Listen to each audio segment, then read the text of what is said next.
Hello दोस्तों, मैं इंदुभूषण कुमार अपने यूट्यूब चैनल लर्निंग एस्पिरेंट पे आपका बहुत बहुत स्वागत करता हूँ। आज मैं आपके लिए एक बहुत बड़ी खुशखबरी लेके आया हूँ, खासकर उन इंजीनियर्स के लिए जिन्होंने गेट की एग्जामिनेशन को क्वालिफाई किया हुआ है।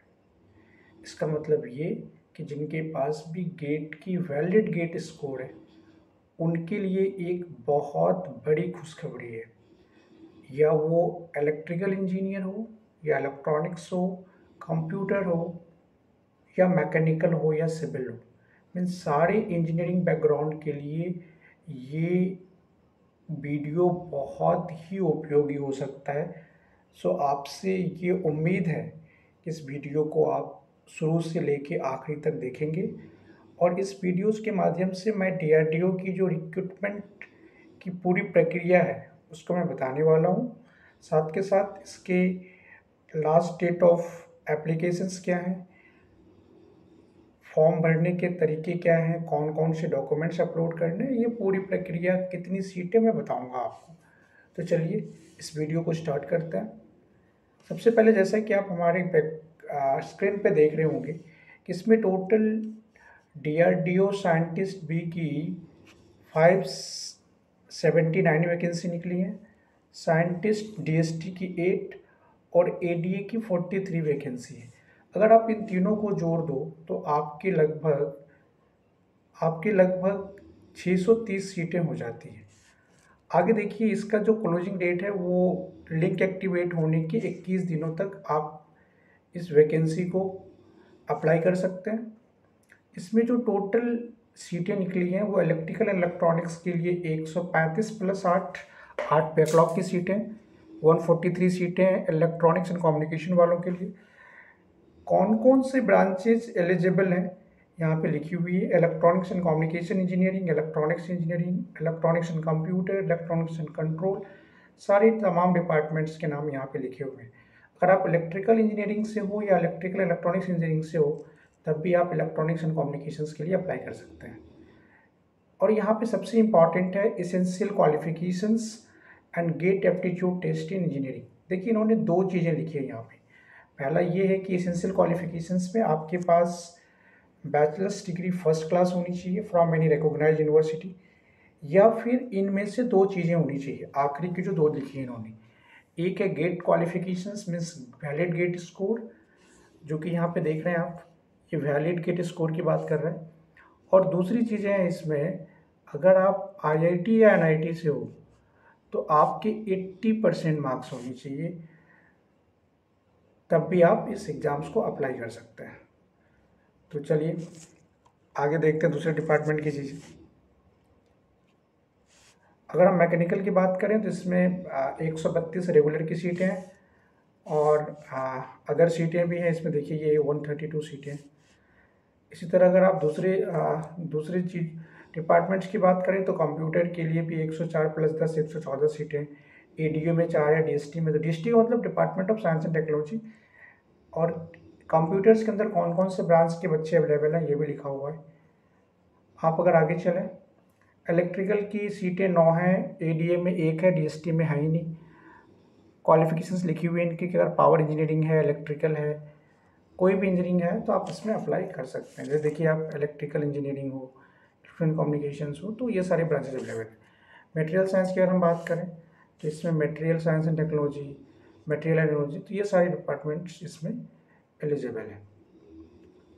तो चलिए हम आगे चलते हैं। फिजिक्स में भी टोटल 10 सीटें हैं, केमिस्ट्री की सीटें हैं, केमिकल इंजीनियरिंग की सीटें हैं, एरोनॉटिकल इंजीनियरिंग की भी सीटें हैं, आप देख सकते हैं यहाँ पे। आप आइए इधर, एरोनॉटिकल इंजीनियरिंग की भी सीटें हैं और मैथमेटिक्स की सीटें हैं, सिविल इंजीनियरिंग की सीटें हैं, इसमें 10। इंस्ट्रूमेंटेशन की अलग से सीटें निकाली हैं गवर्नमेंट ने, और मटेरियल साइंस की भी सीटें हैं इसमें। तो टोटल अगर आप इनको ऐड करेंगे, इन्वायरमेंटल की भी सीटें हैं, तो ये तमाम वैकेंसीज हैं। आप यहाँ पे सबसे इम्पॉर्टेंट चीज़ देखिए, ये टोटल सीटें कितनी हैं, ये सीटें टोटल कितनी हैं, आप इनको देखिए। अगर आप सबको ऐड करेंगे तो आपको टोटल 630 सीटें मिलेंगी। और इसके क्राइटेरिया को समझते हैं हम। इन्होंने लिखा है कि अगर आपके पास फर्स्ट क्लास की डिग्री नहीं है तो आप इस एग्जामिनेशंस को अप्लाई नहीं कर सकते। Candidate do not have first class can apply against the DST only. इसका मतलब ये हुआ कि अगर आप फर्स्ट क्लास नहीं है तो आप डीआरडीओ और एडीए के लिए अप्लाई नहीं कर सकते। You are eligible only for DST position means department of science and technology. चलिए आगे चलते हैं। आगे क्या दिया इन्होंने कि अगर आप इनके देखिए ये बहुत important, that is very very important academic requirement. Academic requirement ये है इनकी कि candidate should possess the requisite essential qualification along with the valid GATE score. आपके पास एसेंशियल क्वालिफिकेशन के साथ वैलिड गेट स्कोर भी होनी चाहिए। अगर आप आईआईटी या एनआईटी से हैं तो अगर आपके पास वैलिड गेट स्कोर नहीं भी है तब भी आप अप्लाई कर सकते हैं, बशर्ते आपके बीटेक में 80% से ज़्यादा मार्क्स होनी चाहिए। और पार्ट 2 है candidate should possess essential qualification along with valid GATE score. दो पार्ट में इनको डिवीजन किया गया है। अगर आप एज क्राइटेरिया की बात करें तो देखिए एज में क्या है, डीआरडीओ के लिए 28 साल, डीएसटी के लिए 35, एडीए के लिए 30, और अगर आप ओबीसी के हैं तो 3 साल आप बढ़ा लें इसमें। एससी एसटी में 5 साल का रिलैक्सेशन मिलता है, ये गवर्नमेंट के रूल्स है। तो आगे इसमें देखिए क्या है, अप्लाई कैसे करना है इनको। अप्लाई करने के तौर तरीके हैं बस सिंपल सा कि इस वाले लिंक पे जाइए आप rac.gov.in और इससे आपको इनकी एप्लीकेशन की पूरी प्रक्रिया मिल जाएंगी। सारे डॉक्यूमेंट्स भी आपको अपलोड करने हैं इनको और 21 दिनों के अंदर इस फॉर्म को पूरा करना है। तो देखिए इसमें जो सबसे इम्पॉर्टेंट है कि दो चीज़ें इसमें बहुत इम्पॉर्टेंट है। सबसे पहली चीज़ें हैं कि details of written examinations for part 1 discipline only. अब देखिए पार्ट 1 डिसिप्लिन क्या है। पार्ट 1 डिसिप्लिन का मतलब है कि आपके पास रिक्विसाइट एसेंशियल क्वालिफिकेशन के साथ साथ आपके पास वैलिड गेट स्कोर भी है। और पार्ट 2 है कि essential qualification valid GATE score it is specific to the department. इसमें देखिए इसमें क्या मतलब है इसका मैं बताता हूँ आपको। इसका मतलब ये है कि अगर आपके पास वैलिड गेट स्कोर है और आपके पास 60% आपके बीटेक में मार्क्स हैं तो आप इस फॉर्म को अप्लाई कर सकते हैं। इसके लिए आपको सबसे पहले क्या किया जाएगा, सबसे पहले तो आपको देखिए यहाँ पे क्या लिखा है इन्होंने कि short listed candidate will be done on the basis of gate score and on written examinations will be required in the appear personal interview to be held other places and DRDO। so मतलब ये हुआ कि अगर आपके पास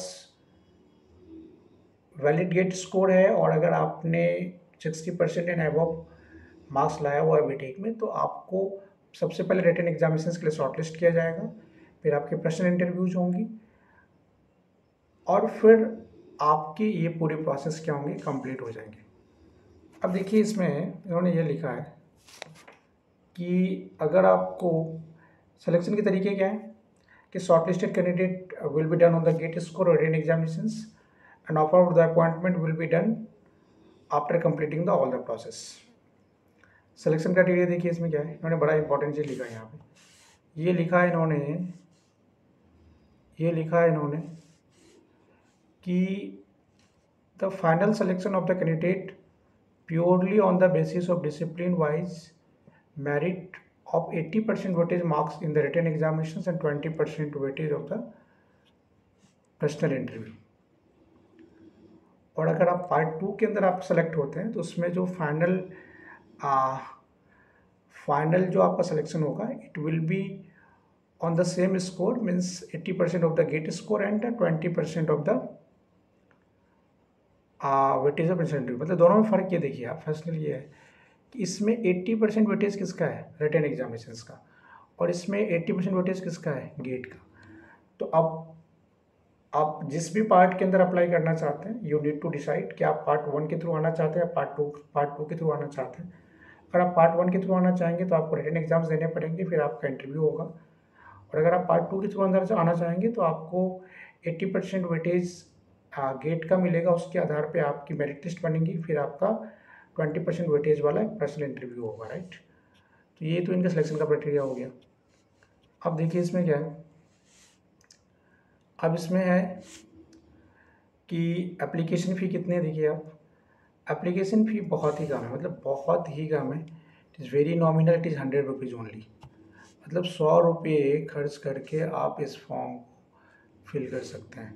तो आप सोचिए कितना सस्ता है ये, है कि नहीं।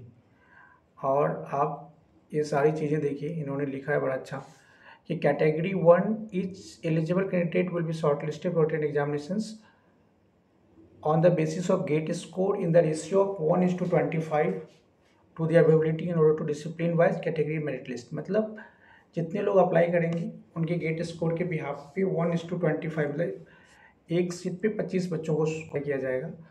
और कैटेगरी 2 के अंदर सिर्फ IIT और NIT वाले आएंगे जो 80% मार्क्स एसेंशियल डिग्री में रखते हैं, ठीक है। उनके लिए क्या है कि गेट स्कोर का आवश्यकता नहीं है। तो ये सारी इन्फॉर्मेशन हैं, आप देख लीजिए, बहुत इंपॉर्टेंट है कैटेगरी 1 एंड कैटेगरी 2। कैटेगरी 1 में आप सब लोग आएंगे, एक सीट के लिए 25 लोगों को शॉर्टलिस्ट किया जाएगा on the basis of the GATE score, स्पष्ट लिखा हुआ है। और पार्ट 2 में IIT NIT वाले आएंगे जिनके सिर्फ एसेंशियल क्वालिफिकेशंस हैं 80% marks in BTech, they may or may not have the GATE score, right. और क्लोजिंग डेट है इनकी 21 days from the 21 days from the activation of the link. मतलब 1-2 दिनों के अंदर इसकी लिंक एक्टिवेट हो जाएंगी, फिर आप 21 दिनों के अंदर इसको कंप्लीट कर सकते हैं। तो ये इनकी पूरी प्रक्रिया थी। ये देखिए कुछ जनरल इंस्ट्रक्शन में पढ़ दूँ यहाँ पे। इन्होंने लिखा है कि the application which are not locked और finalize by the candidate in accordance with the instruction will be rejected. अगर आपने फाइनली अपने एप्लीकेशन को लॉक नहीं किया है तो your application will be rejected, okay. And you need to ensure the eligibility with respect to age and others. And अगर आप OBC कैटेगरी से, ये देखिए बड़ा ध्यान देने की चीज़ है, अगर आप OBC कैटेगरी से हैं तो आपकी जो सर्टिफिकेट होनी चाहिए वो 1 अप्रैल 2022 के बाद का इशू होना चाहिए। और अगर आप EWS का फ़ायदा लेना चाहते हैं तो ये सर्टिफिकेट भी 1 अप्रैल 2022 के बाद का इशूड होना चाहिए। और इसमें उन्होंने एक इम्पॉर्टेंट चीज़ ये लिखा है कि आपके कोई भी इंफॉर्मेशंस आपको कुरियर या पोस्ट के थ्रू नहीं भेजा जाएगा। You have to be aware about the online sources only, okay. और इन्होंने ये लिखा है कि अगर आपको किसी भी तरह की कन्फ्यूजन्स हैं तो आप हमें मेल कर सकते हैं। हाँ, इन्होंने लिखा है क्वेरीज़ के लिए उन्होंने फ़ोन नंबर भी दिया हुआ है। अगर आपको किसी तरह का क्वेरीज है तो आप इस पर कॉल कर सकते हैं, इस पर मेल कर सकते हैं। लेकिन किसी भी तरह की मिसअंडरस्टैंडिंग से बचें। इन्होंने लिखा है कि अगर किसी भी तरह पे ये फॉल्सिफिकेशन हो रहा है फैक्ट्स में, ये देखिए पढ़िए आप, तो आपको यहाँ पे क्या किया जा सकता है, रिजेक्ट किया जा सकता है। तो ये पूरी प्रक्रिया थी DRDO रिक्रूटमेंट का। बहुत खुशखबरी है सारे इंजीनियर्स के लिए जिनके पास गेट स्कोर है, वैलिड गेट स्कोर है, चाहे आपके नंबर्स कितने भी हो, आप क्वालिफाइंग स्कोर्स होनी चाहिए आपके पास। IIT NIT से हैं अगर आप, 80% मार्क्स आपके अगर बीटेक में है, अगर आपके पास वैलिड गेट स्कोर नहीं भी है तब भी आप DRDO के लिए अप्लाई कर सकते हैं। मैं आपको आने वाले वीडियोज़ में इसके इंटरव्यूज़ और रिटन एग्जाम्स की तैयारी कैसे करवाई जाए इसकी पूरी डिटेल बताऊंगा। तो आप हमारे इस चैनल पे बने रहिए। आपका इस वीडियो को देखने के लिए तहे दिल से बहुत बहुत धन्यवाद।